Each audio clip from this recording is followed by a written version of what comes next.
भारत का संविधान जिस कमेटी द्वारा बनाया गया था उस कमेटी का नाम था ड्राफ्टिंग कमेटी, और उसके जो अध्यक्ष थे वो थे डॉक्टर भीमराव अंबेडकर। डॉक्टर भीमराव अंबेडकर इसलिए बनाए गए थे क्योंकि पूरी संविधान सभा में सबसे ज़्यादा योग्य, सबसे ज़्यादा पढ़े लिखे व्यक्ति और कोई उसमें था तो वो थे केवल डॉक्टर भीमराव अंबेडकर। तो किस कमेटी द्वारा बनाया गया था? तो ड्राफ्टिंग कमेटी, ड्राफ्टिंग कमेटी द्वारा। इसके अध्यक्ष कौन थे? तो डॉक्टर भीमराव अंबेडकर। डॉक्टर भीमराव अंबेडकर क्या थे? तो ड्राफ्टिंग कमेटी के सदस्य नहीं थे बल्कि अध्यक्ष थे। हाँ, सदस्य तो अध्यक्ष बनेंगे। और जो ये क्या किए थे? तो इस संविधान के ये अध्यक्ष थे। और पूरा लिखने का श्रेय भी किसको जाता है? डॉक्टर भीमराव अंबेडकर जी को। किसको जाता है? तो डॉक्टर भीमराव अंबेडकर जी को। तो यहां से देखो, वनडे वाले जो एग्जाम होते हैं ना, यहां से सीधा क्वेश्चन पूछ देता है कि संविधान सभा के अध्यक्ष कौन थे, किस संविधान किस कमेटी के द्वारा बनाया गया था, या फिर सलाहकार कौन थे। तो इसी प्रकार से क्वेश्चन आते रहते हैं। तो देखो, जो लिखने का श्रेय किसको जाता है? तो डॉक्टर भीमराव अंबेडकर को। लेकिन जिन्होंने अपने हाथ से लिखा था उनका नाम था, लिखा किसने था? तो अगर डायरेक्टली कह दिया कि किसने लिखा था, तो डॉक्टर भीमराव अंबेडकर जी ने। लेकिन हाथ से किसने लिखा था? तो वो थे प्रेम बिहारी नारायण रायजादा। अब देखो, ये इन्होंने हाथ से डिजाइन की थी और इटालियन इंग्लिश में लिखा था। याद रखियो किस भाषा में लिखा गया? तो इटालियन वाली इंग्लिश, जो ऐसे टेढ़े मेढ़े करके नहीं लिखी जाती है, इस वाले इंग्लिश में लिखा गया था हमारा भारतीय संविधान।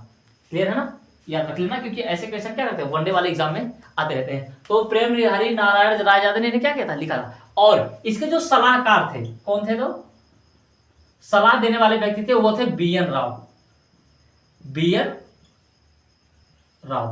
राव क्या थे? तो सलाहकार थे। किसके? तो संविधान सभा में कि संविधान कैसे बनेगा, ये विदेश का संविधान पढ़ करके आते थे और उसी को क्या करते थे? सलाह देते थे कि ये चीजें क्या है, हमारे संविधान में जोड़ने लायक हैं। ठीक है।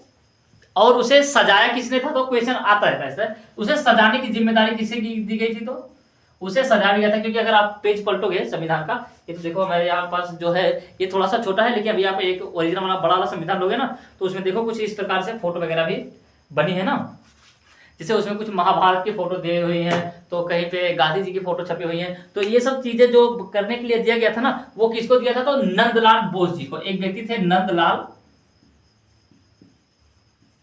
बोस। किसको? तो देखो, किस कमेटी द्वारा बनाया गया था? ड्राफ्टिंग कमेटी का। किस द्वारा?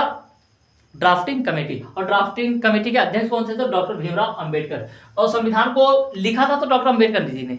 लिखने का श्रेय किसे जाता? डॉक्टर भीमराव अंबेडकर जी को ही। लेकिन हाथ से किसने लिखा था? अब वो वहां से रिसर्च करके आए, तो यहाँ अगर पर बैठ करके लिखेंगे तो जो 3 साल लगा है, 2 साल 11 महीने 18 दिन, तो लग जाता 10 साल। क्योंकि अभी समझ रहे हो ना, देखो अगर कोई लिखने के लिए अलग से है और कोई बताने वाला है तो लिखने में थोड़ा जल्दी हो जाता है ना, इसीलिए। और इसके सलाहकार कौन थे? तो बी.एन. राव।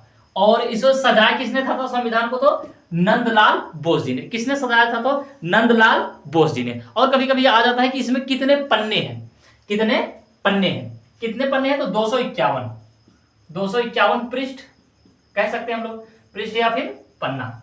ठीक है, पृष्ठ या फिर पन्ना। जो हमारा ओरिजिनल संविधान था ये 13 किलो का था। याद रखियो, कितने केजी का था? तो 13 केजी। और अभी ये दिल्ली में म्यूजियम में रखा हुआ है। कहाँ रखा हुआ है? तो दिल्ली में एक म्यूजियम वहीं पर रखा हुआ है। ठीक है, याद रहेगा इतना। देखो, अध्यक्ष कौन थे? तो डॉक्टर भीमराव अंबेडकर। किस कमेटी द्वारा बनाया गया था? तो ड्राफ्टिंग कमेटी द्वारा। संविधान को लिखा मतलब हाथ से किसने लिखा था? तो प्रेम बिहारी नारायण रायजादा ने। सलाहकार कौन थे? तो डॉक्टर बी.एन. राव। और सजाया किसने था? तो नंदलाल बोस ने। इसमें कितने पेज है? तो कितने पृष्ठ थे? तो ओरिजिनल वाले संविधान में 251 पृष्ठ थे। याद है? अब जाकर के हम लोग थोड़ा और ज्यादा इसमें क्या करते हैं, डीप से देखते हैं, कितने संविधान के अनुच्छेद वगैरह के बारे में क्या करते हैं, चर्चा करते हैं। मिटा इसको।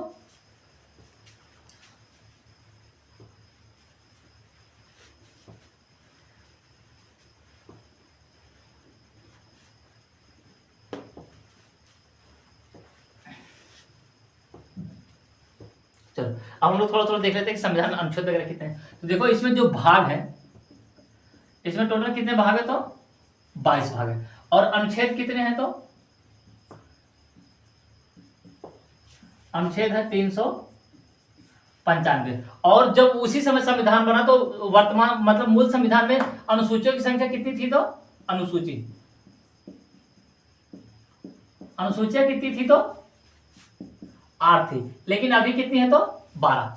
अभी कितनी है तो 12। 4 बार संविधान करके संशोधन करके इसमें क्या कर दिया गया, जोड़ दिया।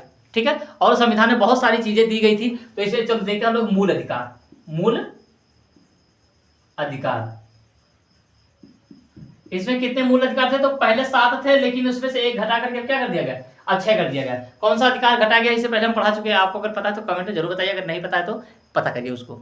ठीक है, तो अभी कितने हैं तो पहले मूल अधिकार 7 थे, लेकिन अब कितने हैं तो 6 रह गए। उसमें से एक संपत्ति का अधिकार क्या कर दिया गया, यही खत्म कर दिया गया। संपत्ति का अधिकार क्या कर दिया गया तो खत्म कर दिया गया।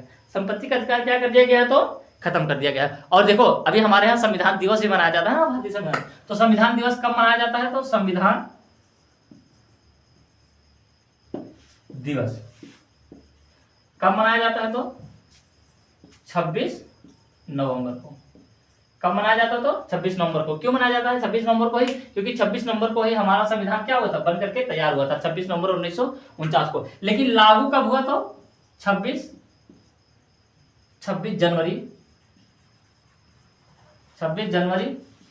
1950 को, जिसे हम गणतंत्र दिवस के रूप में भी मनाते हैं। जिसे हम गणतंत्र दिवस के रूप में भी क्या करते हैं, मनाते हैं। तो इसी दिन क्या हुआ, हमारा संविधान लागू हुआ था, और संविधान दिवस भी इसी दिन मनाया जाता है। संविधान दिवस किस दिन तो 26 नवंबर के दिन। और कुछ देख लेते हैं इसमें क्या हुआ था, तो देखो इसमें कुल कितने पैसे खर्च हुए थे, बात आती है ना, कुल कितने पैसे खर्च हुए थे। इसमें उस समय बहुत ज्यादा पैसे खर्च हो गए थे। इसमें लगभग उस समय जो पैसे खर्च हुए थे ना, 64 लाख रुपए खर्च हुए थे। 64 लाख रुपए कितने खर्च हुए थे तो 64 लाख रुपए संविधान बनाने में क्या हुए थे, खर्च हुए थे। और कितना समय लगा था तो 2 साल 11 महीना 18 दिन समय तो लग ही गया था। ठीक है, तो ऐसे ऐसे कुछ क्वेश्चन देखो। भाग कितने हैं तो 22, अनुच्छेद कितने हैं तो 395। देखो अनुच्छेद कभी कभी आपको दे देगा कहीं पे 470 अनुच्छेद हो गए, तो 470 अनुच्छेद में भी एक का खा गा घा ऐसे करके जोड़ा गया है। और कहीं कहीं पे तो 22 से 25 अनुच्छेद दे रहा है। ओ सॉरी, ये जो भाग है वो 22 से 25 कर रहा है, कहीं पे 27 दे रहा है। अभी एक तो हम देखें यूट्यूब पर वीडियो, उसमें 470 अनुच्छेद दिखा रहा है, क्या बढ़ा दिए गए, नहीं, वो संविधान वो अनुच्छेद नहीं बढ़ाया गया। अनुच्छेद 1 में का कर दिया गया है, 2 में खा कर दिया गया, जैसे ऐसे नहीं, ऐसे दुनिया भर के जोड़ करके लेकर के चले गए हैं। तो अनुच्छेदों की संख्या अभी भी 395 और भाग कितने हैं तो अभी भी 22 है। अनुसूचियों की संख्या बेशक 12 हो चुकी है, 8 से 12 हो चुकी है। मौलिक अधिकार पहले 7 थे, लेकिन वो 6 हो चुके हैं। कौन सा खत्म हुआ था, संपत्ति का अधिकार। संविधान दिवस कब मनाया जाता है 26 नवंबर को। और ये क्यों 26 नवंबर को मनाया जाता है, क्योंकि उसी दिन हमारा संविधान बन करके तैयार हुआ था। और लागू कब हुआ था 26 जनवरी 1950 को। और इसमें बनाने में कुल टोटल खर्च कितने आए थे तो 64 लाख रुपए। टोटल कितने खर्च आए हुए थे तो लगभग 64 लाख रुपए। और कुछ बातें हो तो, और तो पता ही है कि संसार का सबसे बड़ा संविधान है। संसार का कैसा संविधान है तो सबसे बड़ा और कैसा संविधान है तो लिखित संविधान है ना। संविधान कैसा संविधान है तो लिखित संविधान। और भी बहुत से, अभी ब्रिटेन में देखोगे तो वहां पर लिखित नहीं बल्कि वहां पर कैसा है, अलिखित संविधान है, मतलब मान मनौवत से। लेकिन फिर भी देखोगे तो उनका संविधान बहुत ज्यादा, हमारे यहाँ की जो संसद वाली प्रणाली है, संसद वाली प्रणाली है, ये कहां से लाई गई है तो ब्रिटेन से ही लाई गई है। और ब्रिटेन में संसद सबसे पहले बन गई थी, इसीलिए संसद को ब्रिटेन की जननी कहा जाता है। संसद को ब्रिटेन की जननी। और जो हमारे यहाँ मौलिक अधिकार किधर गए, ये मूल अधिकार, ये कहां से लाए गए हैं तो ये यूएसए के संविधान के लाए गए हैं। कहां से तो यूएसए के संविधान से लाए गए, यूनाइटेड स्टेट ऑफ अमेरिका। तो ये कुछ छोटे छोटे क्वेश्चन थे जो वनडे एग्जाम में अक्सर पूछे जाते हैं, तो इसको अच्छे से याद कर लेंगे। ठीक है, आप अच्छे से तो याद कर लेना। अब मिलेंगे नेक्स्ट क्लास में, तब तक के लिए जय हिंद, वंदे मातरम।